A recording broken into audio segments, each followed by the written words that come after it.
maanta ayaan waa kaaga mahadcelinayaa runtii adiga iyo barnaamijka runtii aad u daadihaysid waa muhiim dadka in aragtiyo kala duwan laga taso waxa socda ana waxay la tahay horta dhibka ugu weyn oo 4 sano na soo dhaaftay na gaaray 5 mabda oo anaga dawladnimadeena ku qotantay ayaa horta dhaawac gaaray maxay kala yihiin horta mabda ugu horeeya ilaa 2000 ilaa 2017 kii aan ka tagaynay dalka lagu soo daadihina waxay dawladnimada Soomaaliya dib u heshiin inay tahay maadaama ay dib u heshiin tahay madaxweynaha iyo ra'iisul waxa ka saarnaa xil gaar ah inaysan ku takrifalin oo dawladda in laga fogaado wax Allah wixii keenay Soomaaliya kalsooni darrada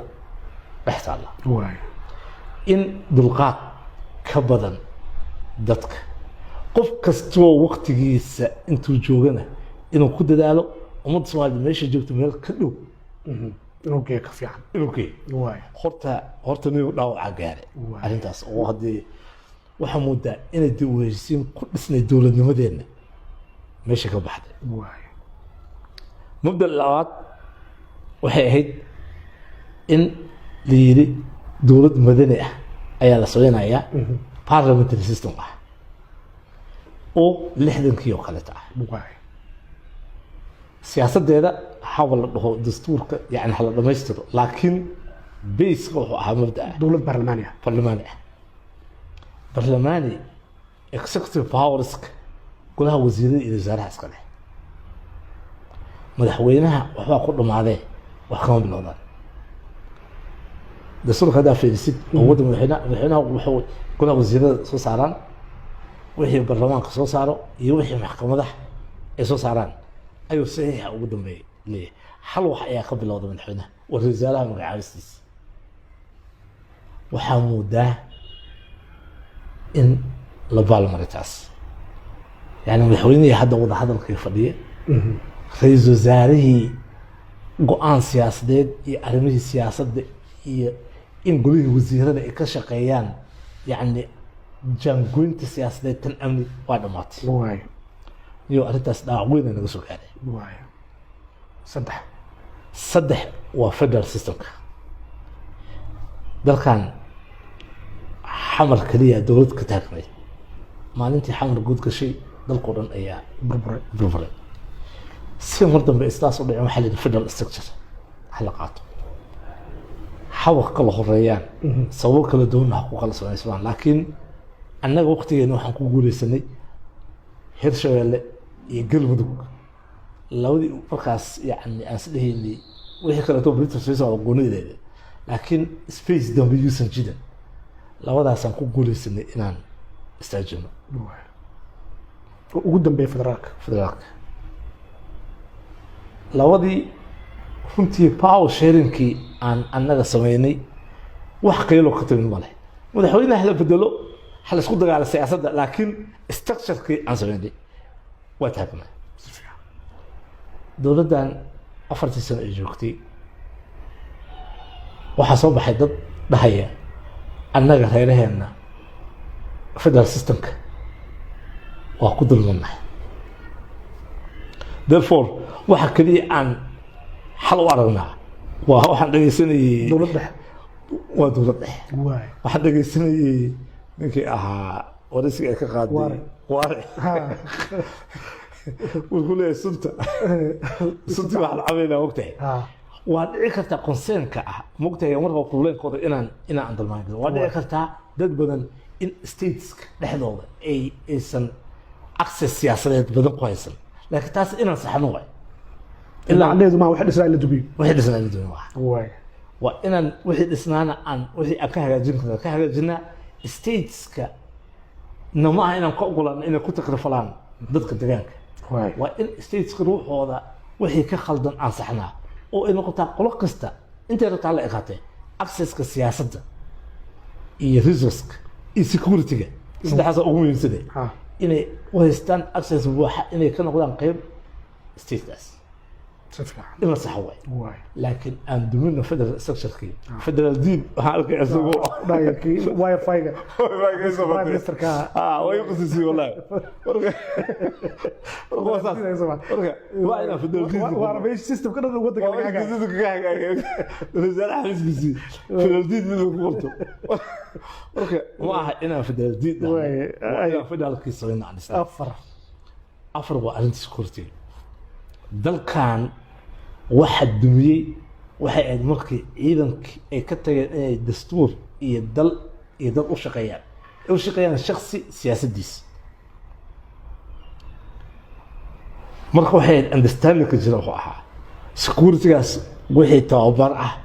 wixii siyaasadda securityga ah in laisla ogaado si aysan u noqon amni hal meel ka raran amni hal meel ka raran dal unbuu dumiyaaye dal ma toosiyo ciidan siyaasadda ku milan oo wixii la dumiyey waay shan arrinta Soomaaliland in qof kasta oo yimaadaa meesha ka sii qaado sidii arrintaasi loogu heli lahaa road map cad oo dadka Soomaaliyeed ay mar kale dowladda u noqdaan in laga shaqeeyo arrintaas waxaa moodaa in aydan dhaawac u keenin niyow shantaas mabda horta dhaawaca gaare maxay marka tahay sababta shan mabda waaweyn aad sheegtay qofka shantaas burburinaya muxuu rabaa inuu gaaro sababta keeni karta maxay tahay niyow horta ayaan darada waxay la tahay aniga sababta keeni karta waa sabab badan si badan loo soo ogeyn karaa laakiin aniga waxay la tahay horta dhibka taagan waxa waaye 2017 hoggaanka wuxuu gacanta u galay dad aan dalka joogin 1988 ilaa 1994 wixii dhacay aan war iyo wacala u hayn anigoo joogay 1988kii markii waqooyi ay ka bilaabatay dhibka iyo duqeynta yacni maalin kasta hoosaa loo socday ilaa hal mar dalka uu dumo 90kii waan ka tegey 90kii waan ka tegey laakiin inta kale waa intaasna markhaati aan u ah waxaa moodaa hoggaanka anta inuu galay in yar ma ahane hadda xataa calqula wasiir uu qood in ma ahane dadka badankoodu waxba ka moog wixii soo maray markii dambe carta iyo embagaati leeyimid oo la dhisayeen waxba kala ma socdaan horta ayaan darada waxaan isleeyahay meesha naga haysto meeshaas marka dawladda ay la wareegeen meesha laga keenay mooga meesha laga keenay dawladda dareensan maaha wana waxyaabaha hadda shantaan mabda aan ku sheegay dawladnimadeena ku qotantay si sahla dhaawac u gaari maanta mudan ra'iisul wasaare laakiin nin Soomaali ah oo qaangaar ah oo aan ogeyn wixii la soo maray inuu jiro uma malaynayo hadduusan isindhitireen ama uusan qayb ka ahayn wixii dhacay haddee waxaa ku fasilaysaa qofka maanta jooga oo niyo ciidan u adeegsanaya dad mudaharaada waliba mas-uuliyiin asaga ka horreeyay oo mudaharaaday ama waxba haysan qof nin siyaasi ah gurigiisa inta tegay wiilal 5 wiil oo askara kullaay oo ilaa hadda meel lagu duugay aan la garanayn أنا ما قرأنا عن شيء يعني قولي عقلية نوعاسة ده كان صوم مريض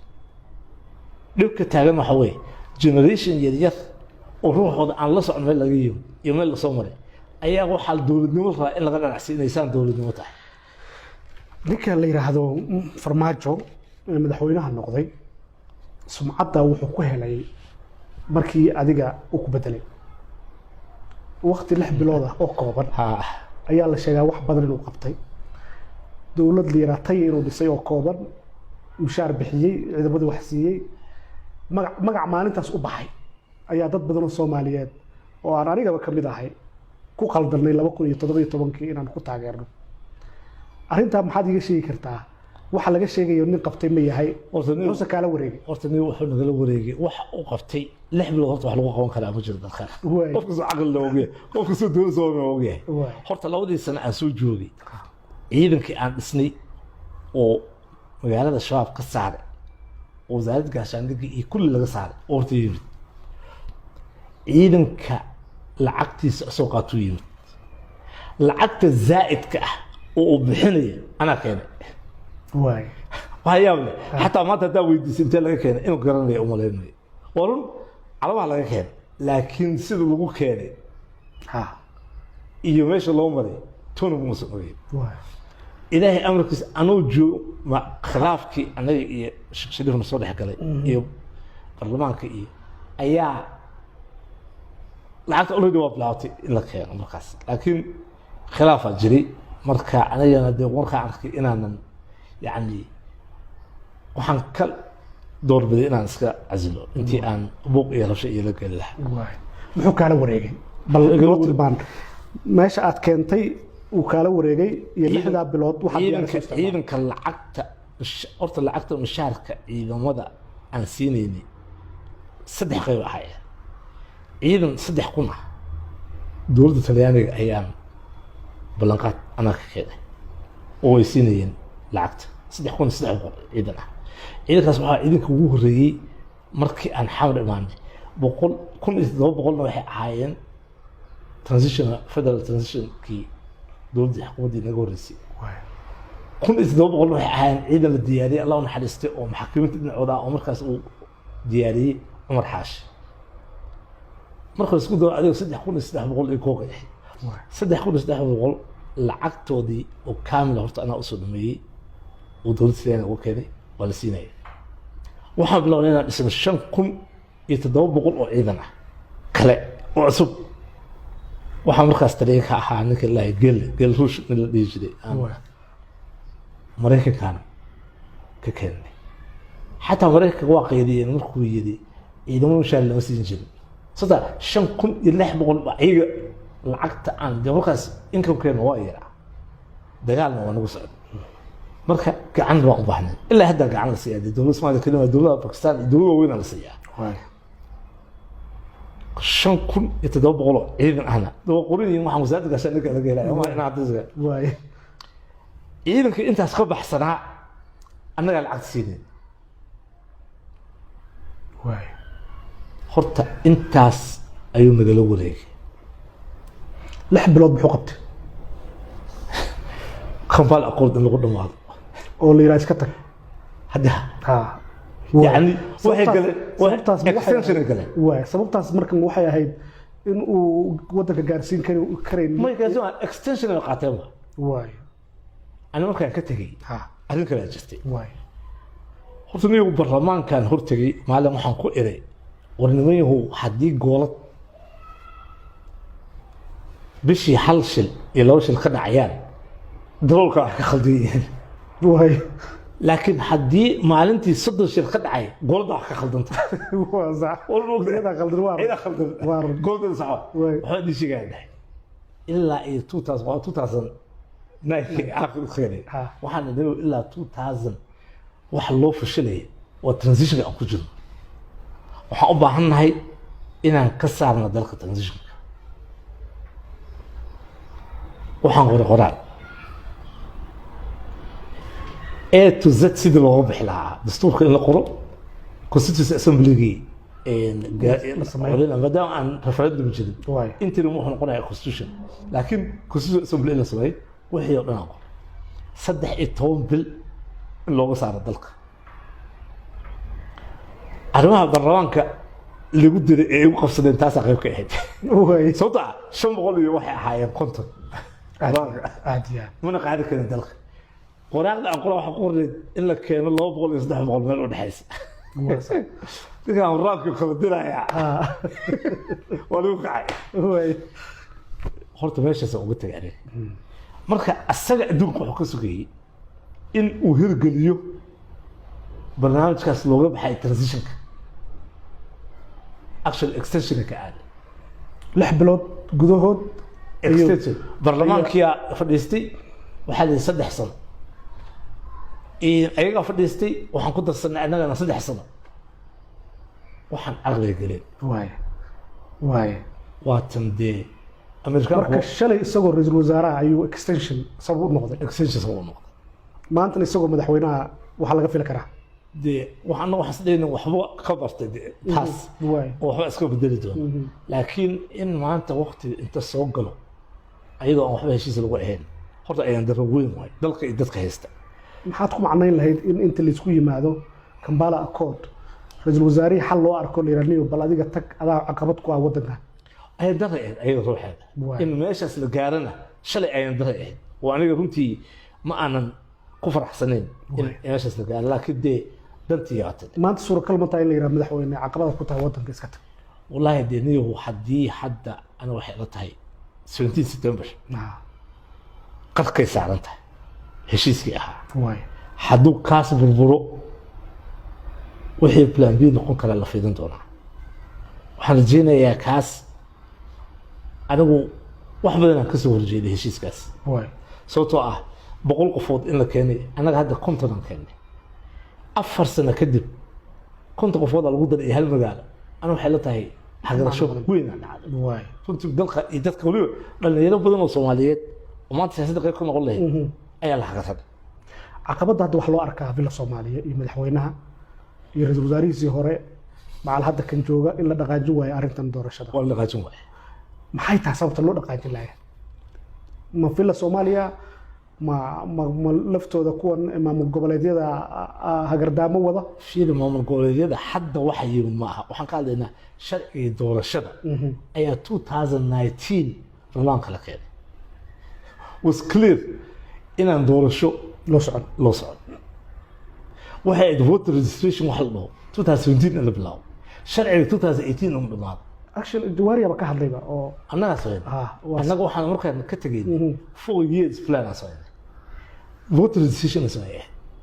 2017 sharciga inuu soo dhamaaday 2018 voter education wax la dhaho sidii dadku u aadi lahaa doorasho wacyigelintii 2018 2020 waxay ahayd security-ga iyo dadka train ayagoo ah in la diyaariyo niyo marka maadaama aan la aadin dhinacaas kaba soo tag xataa tii hadda September 17 markii la siixay waxa la soo in la dhaho 400 500 qofood si corruption loo yareeyo si maaragtay yani 4 magaalo state kiiwa mugtay mo يعني dadku bataan lacagtu ma wada nin lacag gaarsiin kara ma jirto mugtay waxaan u fiican tahay dadka iyo dalka in dhalinyarada qayb ka noqoto waxa soo baxay iyo waxa codeynaya inta nin mareen aydan marka xagasho weyn dhacdo ma xala marka hadda meesha ay taagan tahay madaxweynaha hal eed ku leeyahay February 6 hal qodob la soo qabtay inta kale oo lagu heshiiyay asna loo maalmood oo harsanay waxay ahayd garbaha iyo meeyirkeeda see uu ku imaanaya waa ka tagay uu ka duulay dhusan reeb ayadoo waqtigii ka dhacay 10 maalmood kadib ayuu technical committee-gii loo tagay ayaa lagu ogolaaday halkii qodob oo shalay diiday oo shalay ka duulay madaxweynaha oo shalay ka duulay marka February 19 dhibkii dhacay ma dhaceen maanta meeshii taagantahay ma sii taaganaadeen haddii bisha 6 oo sanduuq lahayd oo aqbal lahaa oo waxaan la siixi lahaa adiga markaa rasuul tahay ayad sideedaba waa ina ogtahay consequence-ka ee adiga action-ka sideedaba ninka leader-ka ah hal waxa laga rabaa risk siyaasadda waa risk badan tahay risk badan ah banaanka yaal laakiin adiga kan ka imaanay waa ina mar kasta minimum ku haysaa haddii adiga riskiga ugu weyn adiga ka imaanay dadku waqti u galaya waa gooladii 30 qof ku dhimanaya waa gooladii 30 qof ku dhimanaya ugu dambeyn xaaladda damaasha ay marayso waddanku waad aragtaa faragelin ajnabi ayaa hadda timid oo sadarkiisa caalamku waa qeylinaya dalkaana dad ajnabi ah u badan oo dhaqaale iyo maal iyo dhiigba ku bixiyay sax dawladda noo dhisan Soomaalida isku timin ma dhisan sax dawladnimada Soomaalida inay ku gaaraan la rabay wax loo dhisay sax maxaad kula talin lahayd madaxda Soomaalida maanta waxaan kula talin lahaa horta tanazul